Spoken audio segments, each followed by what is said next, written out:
Here in this beautiful hotel here at Dubai Festival City, the InterContinental. And my name's Laura Naylor. I'm delighted to welcome you all to the Dubai 2022 edition of the Education 2.0 conference. And as promised, we're back with our winter edition this time. It's going to be a lot better with more mind learning and networking opportunities for all of us over the next 3 days. The Education 2.0 conference is a 3-day event, as you know, that draws the most dynamic professionals in the education industry and promises to deliver new insights to empower, to inspire and improve the world of learning. By means of this event, we hope to facilitate networking and collaboration amongst like-minded colleagues and give education leaders a platform to share their amazing experiences, adventures, and opinions.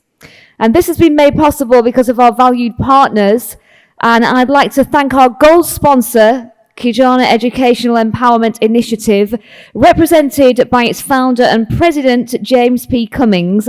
And thank you so much for your continued support. And it's almost time for our sessions to start. We've got some fantastic panel discussions happening today, some fantastic speakers coming up onto the stage.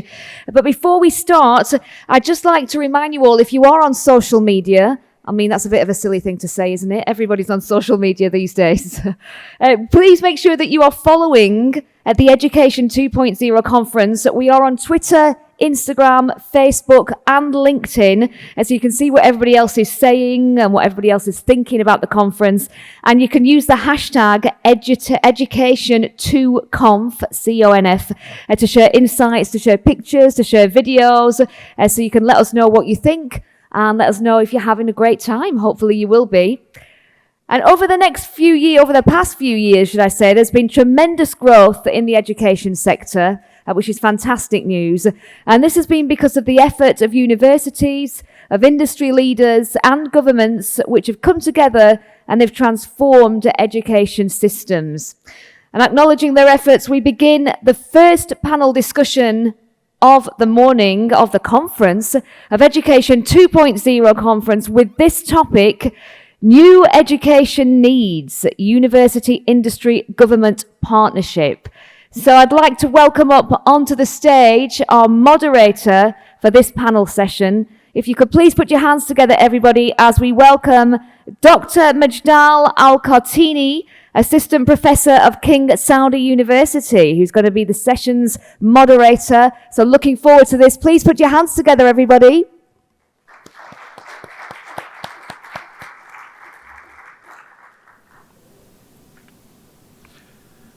Okay, hello everyone. This is Dr. Mejdal Alqahtani. I'm Professor of Industrial Engineering at King Saud University in Saudi Arabia, and also I'm a consultant in education and artificial intelligence sectors in the kingdom in different entities. So today I will be happy to be a moderator of the panel that will be about the new educational needs, university industry government partnership. So I will be happy to welcome our panelists for today's session. We will start with Mr. Dwight Prox. Yes, welcome to the stage. And also we will have Mrs. Zina Mahini. Can you come to the stage, please? Also, we will have Mrs. Corina Rapchin. Can you come? Thank you.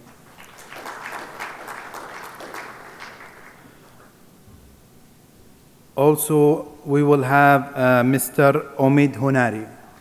Can you join with us?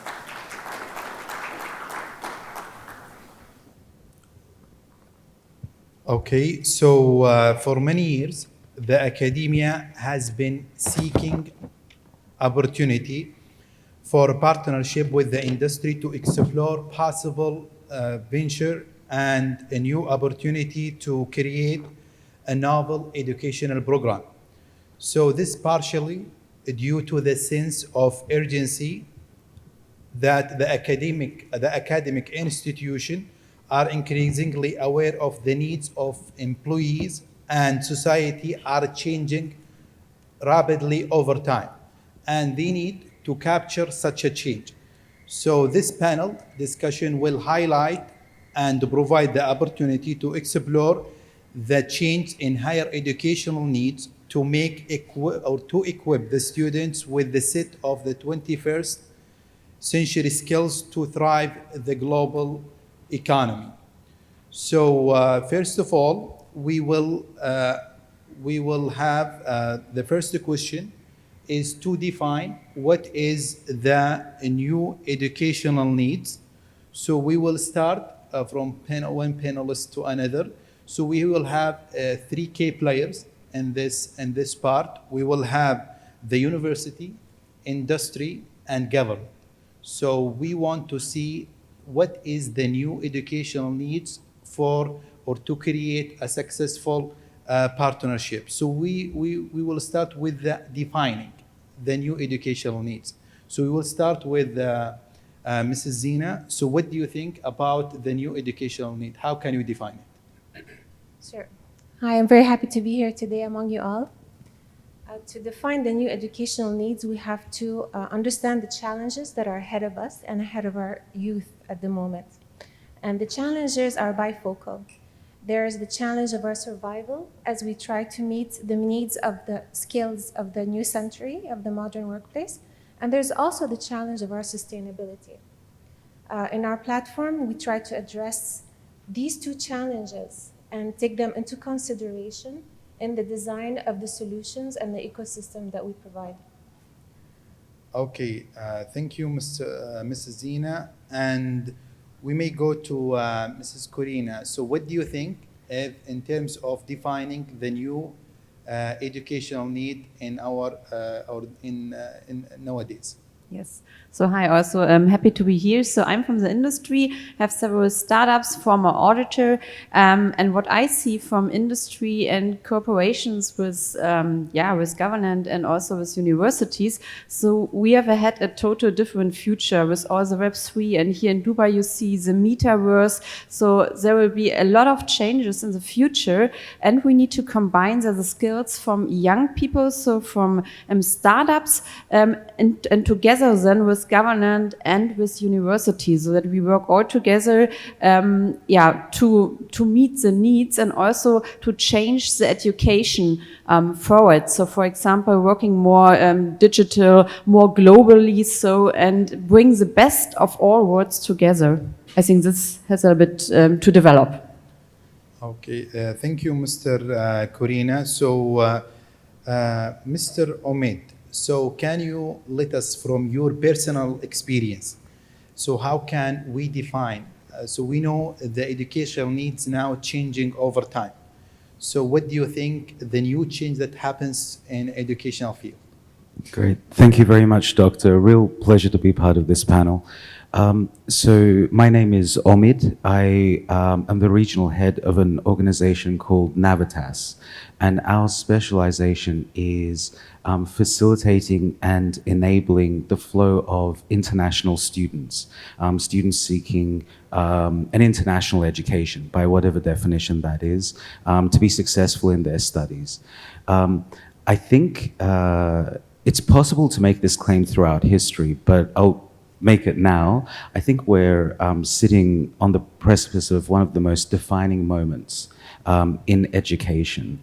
And one of the reasons I was so excited about the conversations of this panel about the partnership between government, industry, and academia is I think perhaps that's more relevant now than ever before.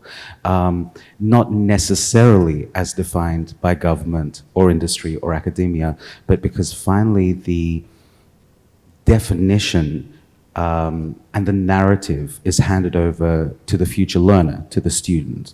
The demands that students are making of the workforce, of the support from their ecosystem, and of themselves in terms of what they want to achieve in the future is, in essence, forcing us all on this side of the fence to innovate and redefine and figure out what the future looks like. Okay, thank you, Mr. Omaid. So also the same question will go to Mr. Dwight. So Mr. Dwight, can you identify some of the new educational needs that necessitate the university, industry, and government partnership? So just let us about your personal perspective. Sure. Thank you. It's good to be here. I always fear that my colleagues who speak before me identify all the things that I was going to identify, but I happen to be a dean of a college of communication at Zayed University, named after the great founder of this country, Sheikh Zayed. So I think there are some really critical needs and challenges that we face in higher education, and that we cannot overcome them without partnering with government and industry.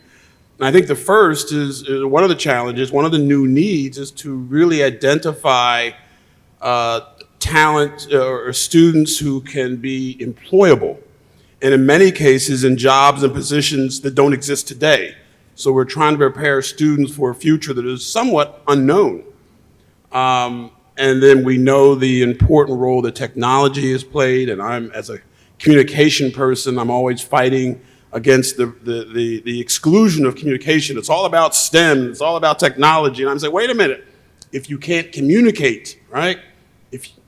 What good is it to have skills, whatever it is? So we have to make sure that our students are prepared as graduates in a multitude of disciplines. So interdisciplinary is a big thing. International, they have to have experience with international, dealing with people from different cultures. And they have to have different areas of expertise, not just communication, but business and science and math skills. And then I think the third sort of new need that is really critical is how do we deploy these technologies in educational settings? I don't know, I'm sure some of you are familiar with, there's a lot of discussion now about the role of AI. Not just in terms of replacing humans in the workplace, but now there's discussion about students won't have to write essays anymore. There's no need to write essays, right? You can produce this material through an artificial intelligence platform or program. So it's, as an old school educator, that concerns me a little bit, but it is a discussion that I know is going on now in higher education. So again, those are some of the needs that I think are critical to higher education, particularly preparing talent, utilizing a number of disciplines, and to really being able to deploy the technologies that should help us in learning, creating lifelong learners. Yeah, thank you, Mr. Dwight. So as you said, we have an ecosystem. The ecosystem has three parts or three key players. So we need to create such a healthy and collaborative ecosystem that integrate all of the university, market or the industry, and also the government. So everyone, they have their needs, their own needs, and they look at those new change differently. So we need to have that ecosystem that they are able to communicate, as you mentioned. So once we have a very good communication, then we can link the dots and we have a very successful ecosystem. So now we will discuss, so after we address the needs of the new educational system, so let us discuss a little bit about the challenges. So what do you think about the challenges, Mr. Dwight again? So can you please let us a little bit about the new challenges? So how can we, so the gaps between those three players in the ecosystem? Thank you. Happy to address that. Just a little bit of background. So I spent some 30 years as an educator in the US before coming here about 5 years ago. And it's a very different experience. It's been a gratifying experience. But in the US, partnerships between universities and industry were fairly common. Partnerships between academia or higher education and government, it didn't exist. In fact, in many ways, government was almost an enemy. You know, they gave us minimal funding. didn't understand what we do, and so there was sort of a oppositional relationship. And one of the many joys I've had being here is that the academia government partnerships, they are amazing. Some of them are mandated. And as Zayed University being one of only 3 federal institutions in the UAE, so we're basically a government entity. So we have to do things with government. And there's a constant outreach from all the various government and semi-government entities in the UAE, whether it's the Ministry of Culture and Youth, the Ministry of Education, which basically holds our accreditation. We're constantly working with a number of government organizations, and that we could not succeed without many of these partnerships. And so we're really blessed to have that. I think the biggest challenge when it comes to dealing with, and this is also the case with dealing with an industry, is to understand the unique nature of higher education, to understand our different calendar. Sometimes we get calls, I need 20 students to come to this event or to help with this, and it's finals week, and students are immersed in that. And so that's one of the challenges that is, for me as a dean, very frustrating, is just getting them to acknowledge that students aren't always able to drop what they're doing and come spend a week at a particular institution or program or a conference, despite the fact that it may provide a wonderful set of experiences. So again, I want to emphasize that the partnerships between academia and certainly government is something that has really benefited not just the students, but our faculty. Industry partnerships are abound. We have a national advisory council of different media and non-media organizations that come serve as guest speakers. They employ our students. They help students with their internships. And we also have a number of partnerships with semi-government private sectors that help us, like something like the Middle East Public Relations Association. So there's a number of these partnerships that, again, as a university, we could not fulfill our mission without partnering with them. And so it's really gratifying to be able to work with professionals. Hearing it from professors is one thing, but hearing these messages from people who are actually in the trenches, so to speak, really is gratifying. But there are a number of challenges. I think and I'll close with this, I think the biggest challenge comes at the university level. So as a dean, my college, we're able to forge a number of partnerships, and that's, they're easy to do. It's a mutually beneficial experience. At the university level, that's where sometimes there are some additional challenges when the university partners with consultants, and nothing against consultants, but sometimes the partnerships at the university level, again, don't fully appreciate the unique challenges that higher education faces. And perhaps we'll talk more about that later, but that's one of the things at the university level where they hire a consultant and they may not have a particular understanding of whether it's my field of communication or business, and they basically bring a certain framework or certain way of doing things that they're going to apply to private sector or whatever. So again, hopefully maybe we'll talk more about that later. Okay, thank you, Mr. Dwight. So, Mr. Omid, what do you think about the new challenges that need to be addressed in order to have a successful partnership? Yeah, sure. Thank you. So I think that when we take a student-centric and a learner-centric approach, we notice that people are driven by young people especially, are driven by very different motivations than a lot of their previous generation were driven by. We could run a survey of what education meant 10 years ago. Was it prestige? Was it job readiness? Was it social advancement, economic advancement? I would speak to students, which I often do throughout my whole career, and they would ask me about various career options. want to study engineering, or I want to become a doctor or a lawyer or a business person or an entrepreneur. Just a few weeks ago, I was sitting with a young gentleman, and I asked him what he'd like to study so I could best advise him. And he said, crypto. I didn't know crypto was a field of study, but apparently it is. And how interesting and how telling that a 16 or a 17-year-old is thinking about things that we would never have thought about in traditional academia. So I think that when you have a perfect government-industry partnership, it's a perfect government-industry partnership that assists in defining each other. So from an industry perspective, I've had universities and centers of learning reach out and say, hey, we want to place some interns in your office to learn about, business operations, for example. And once I remember asking myself, sure, but what would you like to achieve?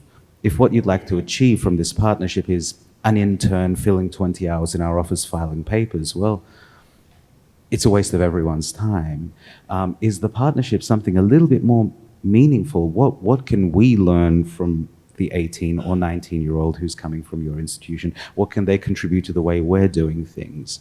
We often talk about sort of diversity in the workplace, diversity in academia, and I think that sort of diversity of age groups and ideas and people and background and thoughts is incredibly critical, again, in defining what those things. It should not be prescriptive. We should not say government and industry and academia should support each other in this way. We should, I believe, humbly spend a little bit of time sort of learning what the ideal should look like 2 years, 5 years, 10 years, 1 year down the line, and start to really think about those things. Just a small note. I was reading some statistics on, I'm not sure how many colleagues here are from the Canadian education system, on the Canadian co-op programs, where through a bachelor degree, undergraduate learning, a student is sometimes mandated to and sometimes encouraged to go out and get paid work, industry relevant, where the university does the placement,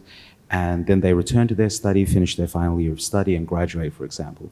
I was reading staggering statistics and studies on how many of those young learners who go into industry work and come back and finish their studies, then get a job offer to return to that company and work for them. How fascinating. That's not an act of charity. That's not someone saying, oh, well, you were a nice young kid and come work for us. That's someone saying, wow, we really learned from this young learner's experience, and our company, in its evolution, needs to benefit from them being integrated back into us. So I think the transference of knowledge and skills and partnership between these three important sectors is organic, important, and future defining. Thank you. Okay. Thank you, Mr. Omid. So, this is Corina. So, what do you think about the challenges or the gaps that need to be addressed in order to have a very organic and effective partnership? Yes, so I think a big challenge is the speed of development of new products, new industries. So as we see with crypto, so I'm also from Web3, so Metaverse. So the development of new stuff with the young generation, I think this is very challenging also, because you need to see, okay, all the studies, do we need to have other education programs? So, and it's developing in weeks and months. So the 1 year is very fast, and every week they're coming out new products, and then of course you need to see, okay, which kind of education do we need? What are the needs? How can we work together with government? How can we work with universities? Are the education programs and universities up to date, or do we need to adjust our study programs? So from the government, do we need to check the regulatory environment? How can we get up to speed there? And also, so this is very challenging, I think, especially the speed of the industry, the speed of the world. So everything is, and this is this 2023, it's relevant, and then maybe for here in UAE, you are metaverse city of the world. So that's your front runner here. But in other countries, I'm from Europe, so we are more in the back. So that means, okay, we need definitely to work on the education programs because they are not there where we need to be. And then you need to identify the talents also.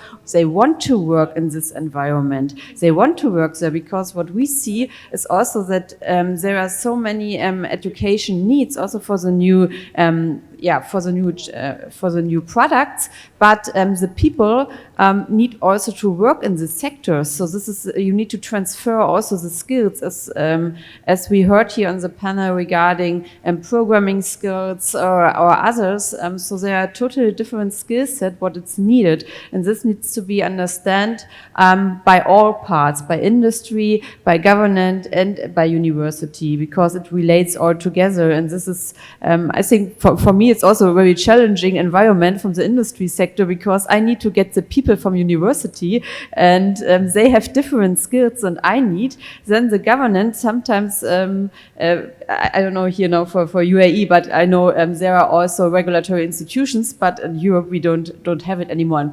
We don't have it in place yet. So it means there are total different needs, and we need to see, okay, the market is running in front, and we need to see that a university and governance that we get all up to speed. So this is very challenging environment at the moment for myself. Yeah. Thank you, Mr. Karim, was a great answer. So, Mrs. Zina, so can you let us a little bit about your expertise? What are the main or the major challenges that you see from your personal perspective? Not to add to what my colleagues here have very clearly explained, is basically, I think what we're all saying is that there's a lack of alignment in the workplace. There's a lack of alignment between the workplace parties or the people who are in charge of helping individuals understand the needs and understand how to work within this new workplace.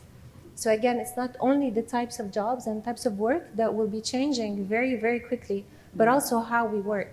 And as you see now, our teams, the way we work is going to change. It's going to be at least hybrid.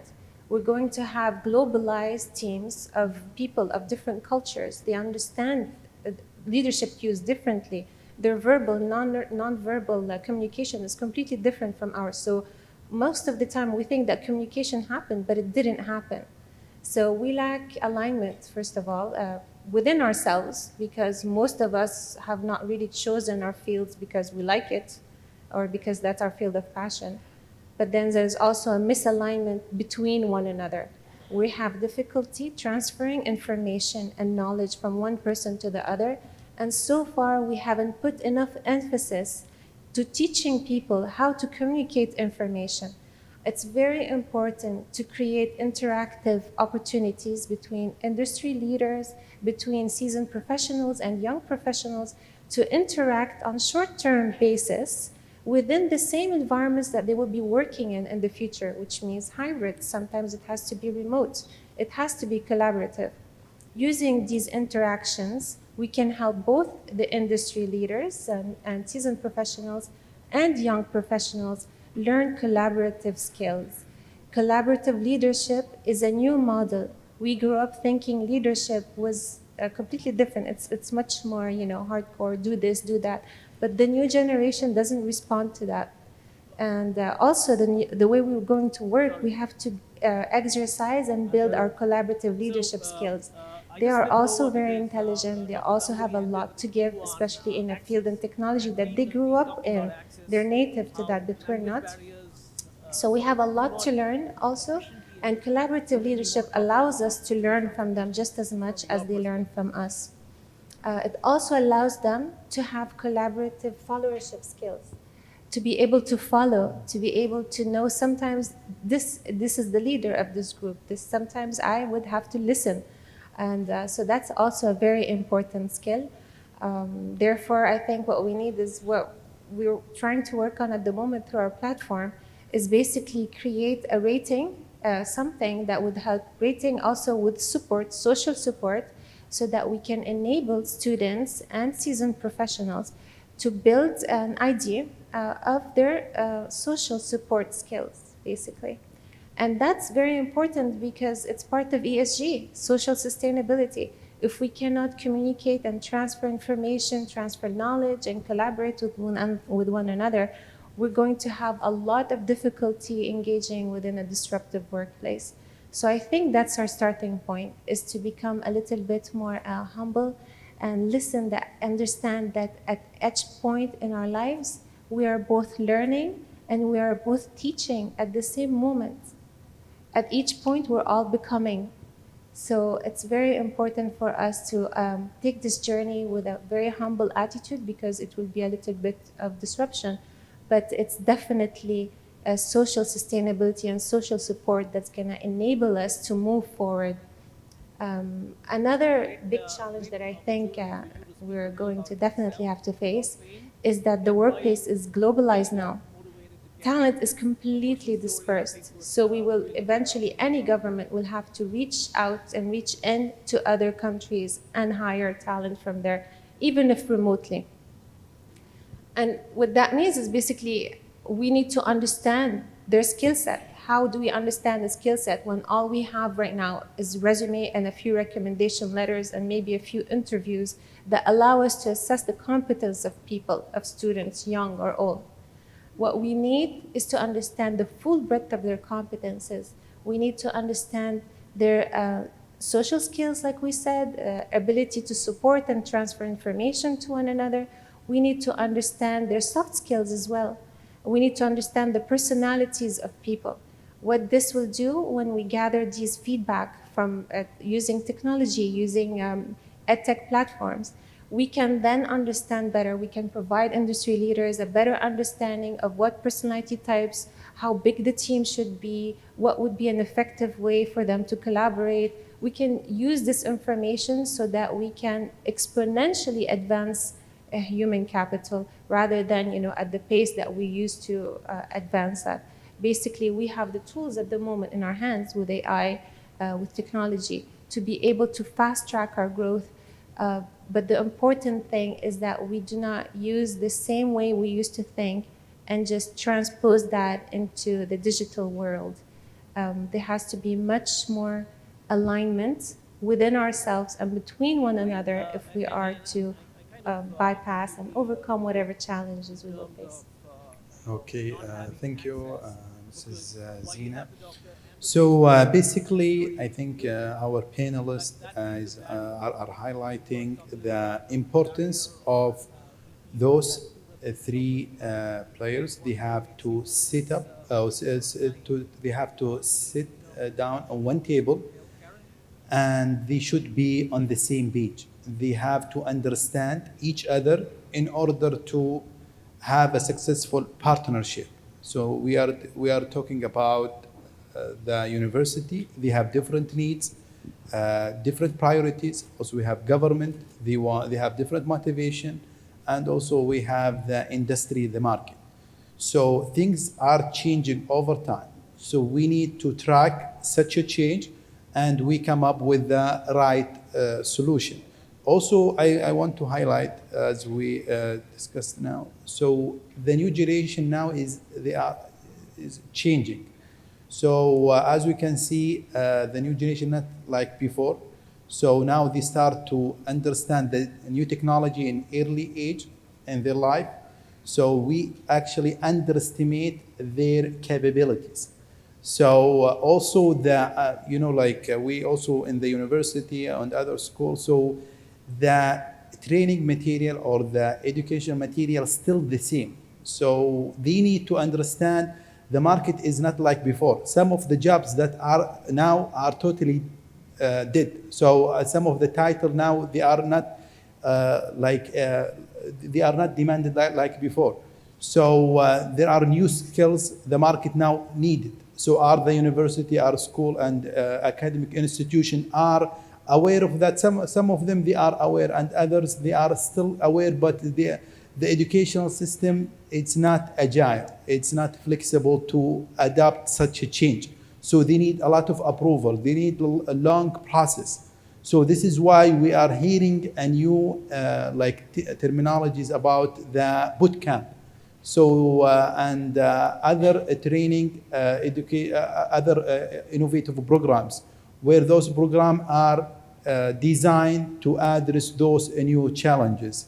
So now we will go to the more interesting part to tell us about your personal expertise or a personal perspective of like some of the solution, some of the recommendation and suggestion, and also some of the work that you have been done before, and you feel this work did a very good job and address some of those challenges that we discussed before. So we will start with Mrs. Zina. Again, we're preparing for a global workplace, and we're preparing our students for this global workplace. So I think we need to go back and reassess what is it that we're doing? Why are we doing this? What is the purpose of an educational institution? And our purpose in the end, if we keep asking why and go back to the essence, is that we're trying to optimize human capital. We're trying to optimize human potential and innovation. That's what we are here for. So it's very important that we go back to this when we think about the solutions that we're going to design. If we're going to optimize this capital, where is our starting point? Our starting point is not outside the individual, it's inside the individual, basically. If people are internally aligned with their passions, their abilities, if we give them a chance to understand their own skills and to actually choose that which is aligned with those skills and passions and goals, then they will become at their best potential.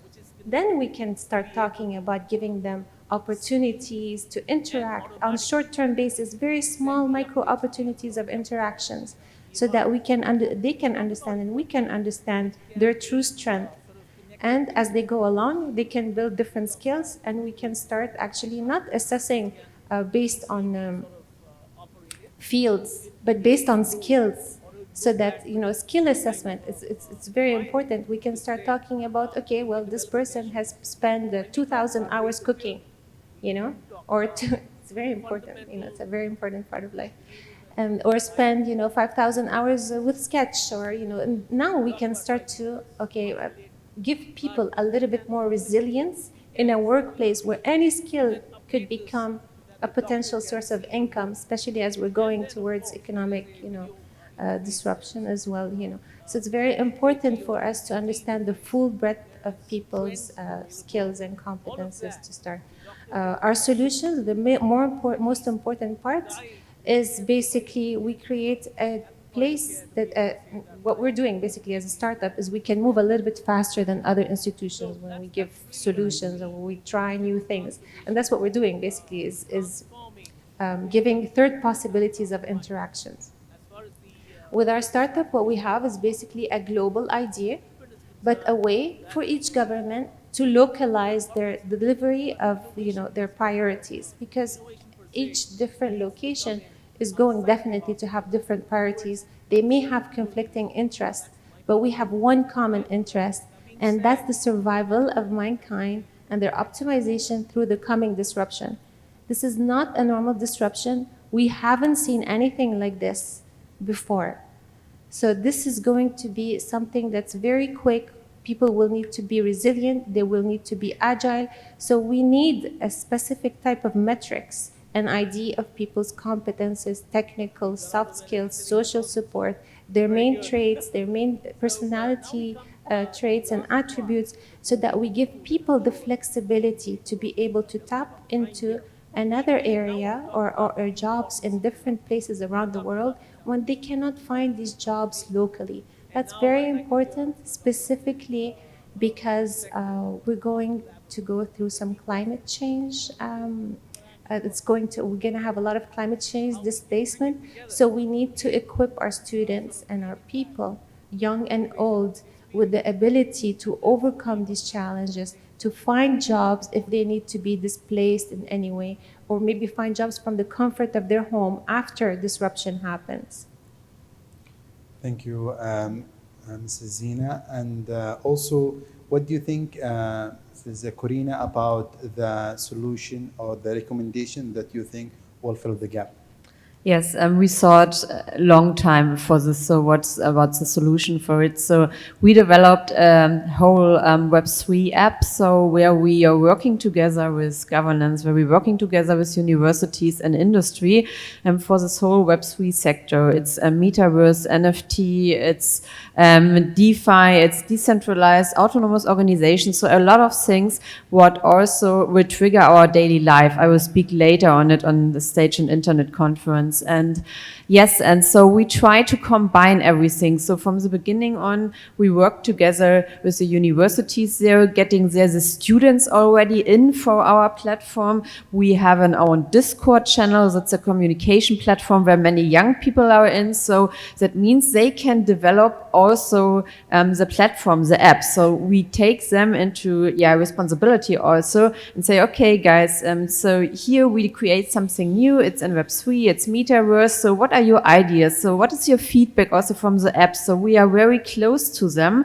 This is also one thing what we think it's a solution, so that we as a leader are very close to this young generation, but also I'm very close to the older generation because I'm 25 years in business, so that we have them also included in our solution. And then, of course, maybe difficult part, of course, as you said also, we can move faster as a startup. Yeah, it is. But this is also a benefit. But then we need to see, okay, how can we bring this flexibility maybe in universities or also in governance, so that we maybe also can place people with this, skills in governance. So I think we saw it in some countries of the world, but it's not everywhere. So sometimes there are only older generation in the governance. So maybe this is something where I think solution is that we combine everything, so that we combine also the skills and learn from each other. So new generation from older generations, so another way around. But that's for me key in solutions, that we really have a platform, open platform, where we can also share feedback and where we can also put education needs in. So we have video platforms, so that means when new products are coming out, when a new a decentralized organization coming out, we put this into videos, into short videos, and then can spread it into the market. We have weekly Q&A, so we are very close to everyone. So this is also what we see, and it doesn't matter where in the world the guys sit, so we are connected anyway. So that's for me the solution. Yeah, thank you, Mrs. Corina. So, Mr. Omid, what do you think? So, if I may start with a very short story. When I just graduated from university with my undergraduate degree, I got a job interview. I probably didn't deserve a job interview, but there was some wasta, and I got introduced to someone, and I had a job interview. And I had this earth-shattering moment where the gentleman who interviewed me, it was for a very basic sort of marketing role. He said, well, I'm sorry, I can't employ you because you don't have any experience. And it shocked me because I thought to myself, I do have experience. I was just slaving away at university day and night studying. But then I realized that I was confronted with a differentiation between learning and experience as defined as capability to do a job well, or to just do a job at all. And I think that moment has sort of stayed with me throughout my whole career. I would love to see, and again, the reason I'm so interested in being part of this discussion, an integration across the different relevant elements of learning, future states of learning, you know, AI and Web3 that you spoke about, platforms, accessibility, the removal of barriers to learning, that allow people to truly learn and perhaps get that industry-ready and work-ready experience to be as effective as quickly as possible in a social and job context. Another very brief pause and very brief story. When I first entered university, we had a series of masterclass style lectures, and a unit I took was philosophy of the Enlightenment specifically, and we had a gentleman, very charismatic, great speaker, come and speak to a classroom of people, and it certainly encouraged me to take the module. And he opened by telling us that as a philosophy major and graduate, his career now is a highly successful one in international banking and finance. Again, this was a very shocking moment for me. And he went on to define the fact that an education in philosophy taught him to think, to the professor's earlier point. It's not about finance per se, but it's about the ability for the human mind to conceptualize and crystallize and distill and analyze highly complex, chaotic concepts into well-defined practical matters that an industry completely outside of that of academic philosophy was gaining tremendous benefit from. Again, this is a matter that stayed with me for a number of years, and I think now, again, going back to my very, very early point, that I think we are on a precipice of looking at what the next phases of not just education, because education in its traditional sense will continue, but truly well-defined, truly effective, truly industry relevant, truly human and younger generation relevant education will look like. It must absorb within its definitions better ways of thinking, greater accessibility, different modes of learning, revisions to pedagogy, which may include micro-credentialing, short courses, ease of accessibility, learning outside of the classroom, so on and so forth. So I think the future is interesting, the future is bright, and certainly academia, as it's sort of evolved over millennia, is certainly equipped to take that leap. And is certainly equipped to lead on those definitions. And God willing, inshallah, it shall. Okay, thank you, Mr. Omid.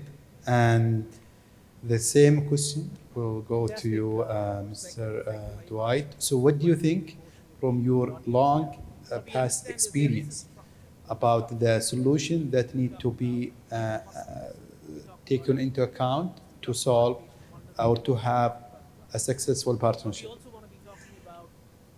I think the solution lies in the fact that we all face a common set of challenges, whether it's sustainability, whether it's the ability to provide services and talent to a marketplace. So, we have no choice. We have to collaborate. We have to work together, whether it's, industry, government, and academia. And as a long-standing academic, I've been very critical of higher education. We're like aircraft carriers, we're not nimble. And I was so jealous of my colleagues in industry. They make a decision just like that. They change course. Where at the university, we have to have a committee to decide who's on the committee before we can even do anything. It takes years. Now we've become more nimble. But here's the common challenge. We talk about the workplace, or we talk about the classroom. And those concepts, whether you call it disruption, whether you call it transformation, those concepts have been just blown away. What is the workplace? It's not having that corner office or that cubicle. We all know now from our experiences with the pandemic that we work from home. We learned at the university that the classroom is not the classroom. We can teach while students are at home. And we struggle with that, but we overcame that, I think, and very successfully. Government now provides many of its services not by waiting in line or going to a kiosk, but right on your phone. So the nature of how we provide services, the nature of where one gets services, the nature of how we deliver those services has been completely disrupted. And I think we have to make sure that our employees, that our students are able to adapt to these different workplaces, these different modes of where they learn, where they deliver their services. There are no easy answers, but the only way that we can accomplish those fundamental changes in how we work, how we study, how we learn, is by partnering with each other and sharing ideas. And then the final thing I would say is that, again, I think we often think about the university in rather monolithic terms.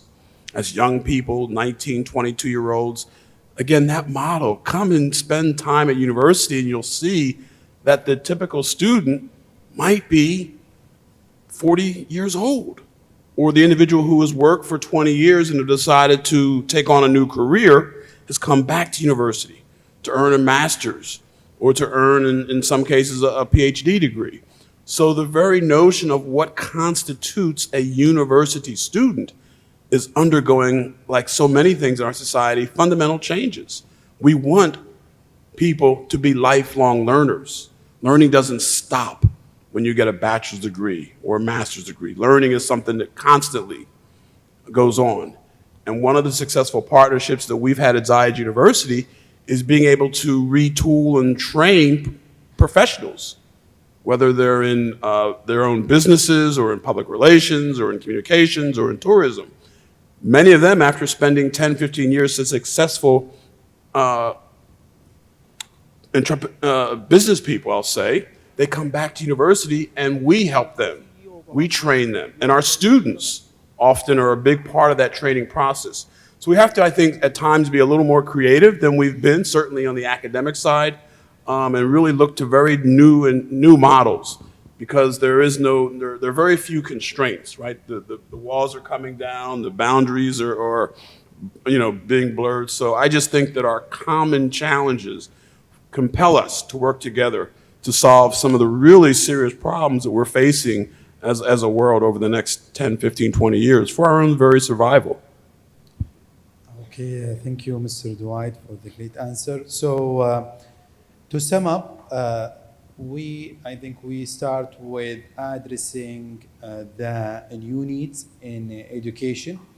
So we agree that there is a new, the education now is changing, and this change need to be fully addressed and defined, and those changes may be different from one sector to another, from the university point of view, also from the industry, as well as the government.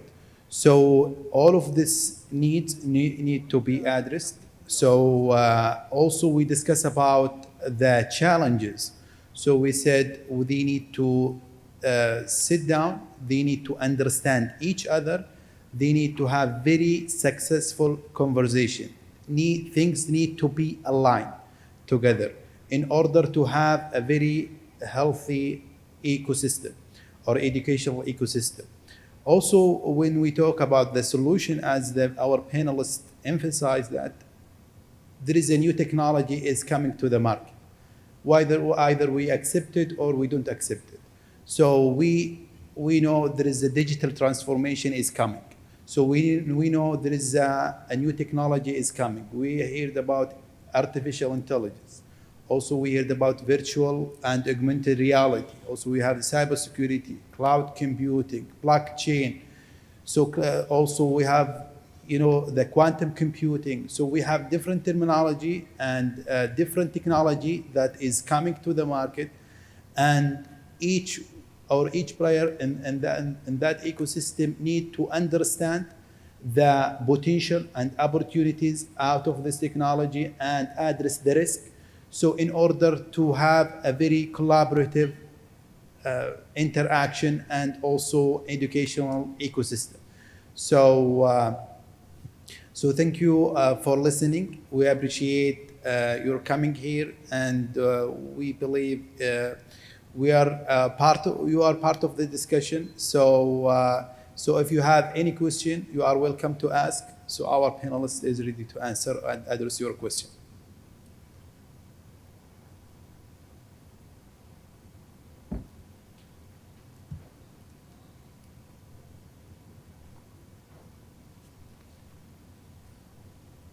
Okay. Do we have any questions? Okay, guys, well, if you can see the microphone just in the center there, if you'd like to pop up to the mic, that would be fantastic. Thank you.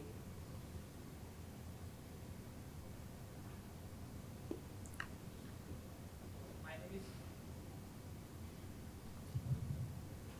is I'm from India. So basically, I wanted to ask about the topic. I'm a fresh graduated engineer of 22 years age. So the collaboration between the university, academia, and the government. So I just have an idea.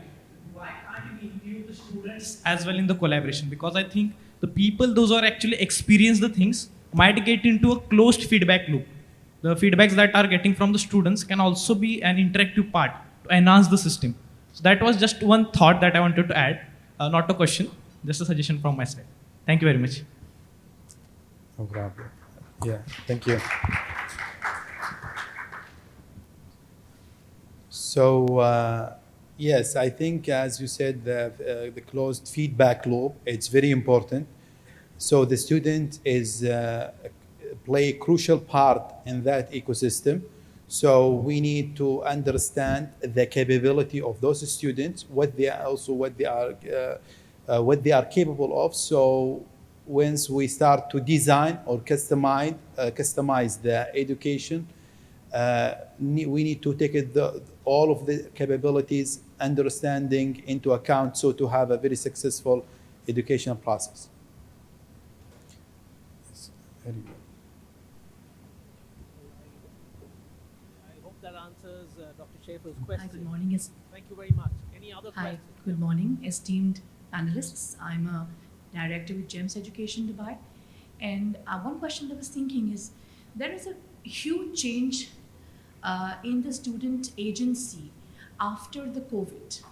And mental health has become a very, very significant factor in while you're talking about all these student agencies and partnerships and connections. I think a significant focus should be on mental health and well-being of students in the whole context. So how do you think all the three groups can collaborate and contribute to ensure that children are learning, students are learning, and at the same time, we are taking care of their well-being? Okay. Thank you very much. Thank you for that. A great question. As she said, the epidemic, when we talk about the COVID-19, has changed many things or many elements in the educational sector. So what do you think? What maybe Mr. Dwight? So can you address that question? I don't have an answer, but I know it's a great question, and it's one that we really have to grapple with. Issues of mental health, mental stability. We at the university are just failed, not just to address our students' needs, but faculty and staff.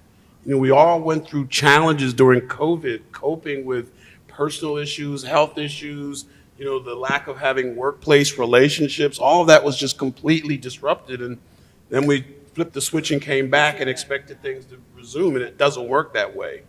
I don't know. I just know that the area that I've spent 45 years in higher education, we set up, different programs, what we call at Zayed, the mental health gatekeepers. So we're trying to address the needs, but I think that's where I think we need to go to industry, the health industries and government.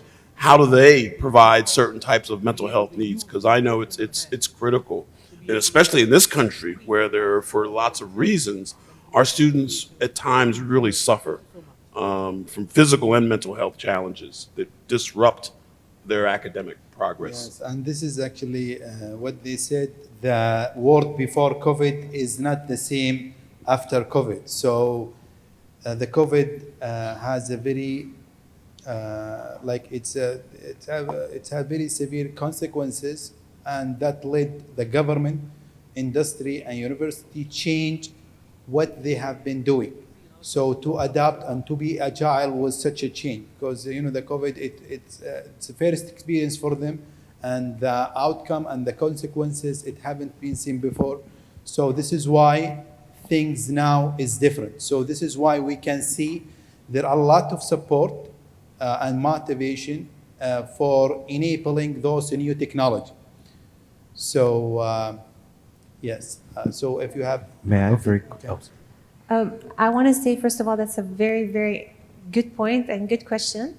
I think the idea is we are actually internally misaligned. We have to have more programs within universities that will meet people where they are. So basically facilitate coaching, for example, at the beginning for a person to understand their values, first of all. What are my values? What are my goals? What are my non-negotiables, in life as I move forward? And then what are my passions? What are the things that I've like basically was enjoyed doing when I was young, and start from there. Once we do that, once people are internally aligned and doing the things that they love, happiness is going to come naturally to us. So I think governments can help by, there's going to be lots of technologies that will be available even to governments, to industry leaders and all of that. You need to understand how each platform and each technology enables the ability of human becoming. That's what we're doing at each stage. We're learning and we're also teaching. We're becoming at each stage of our life. Education doesn't stop when we graduate university. I don't know why we got that false conception, basically. So if we have a system that helps us, the algorithms help us, and everything, all the solutions are based on the value of human becoming, then we can definitely create better solutions, interactions. We can enhance the system so that we make sure that everybody has more happiness and more mental stability as they move forward through life. Thank you for the question. This is a very important one. Going from learning, from assessing to judge, to assessing to help learn and enhance. It's a big difference. Also, Mr. Omid. Thank you. Just a very quick comment, and totally agree with Zina and the professor. Totally agree with my colleagues' comments on that. Very quick question, a very quick answer to the question. I think mental health is such an important consideration for the reason that it doesn't, as professionals in this room would know, it doesn't show up in a sneeze, in a cough. It doesn't show up in physical inflammation. It really is the silent killer, and what makes especially youngsters suffer in a silent manner and has devastating consequences socially, individually. What we've done as an organization, to point to that very briefly, is we've hyper-accelerated mental health support on each of our 40 campuses around the world, and also truly accelerated social engagement. Clubs, sports clubs, social engagement, almost forcing young learners to become much more deeply socially integrated. There's a global average that in the past 2 years, young high school students, as a global average, missed up to 37 weeks of school and sat at home. That's devastating. If you force me to sit at home for 37 hours, I will become depressed. Imagine yourself at 16, 17 years old, 37 weeks on average, and across the subcontinent in Latin America, that was almost double. So what we're seeing is entering a world where mental health, which has always, for me personally, been an under-resourced area, come to the fore much more. As I say, something that, if unaddressed, has devastating impacts on individuals and societies. Now, to the original point of this panel, the academic-industrial government partnership, my personal philosophy is this is the one area where these three sectors can work together hand in hand.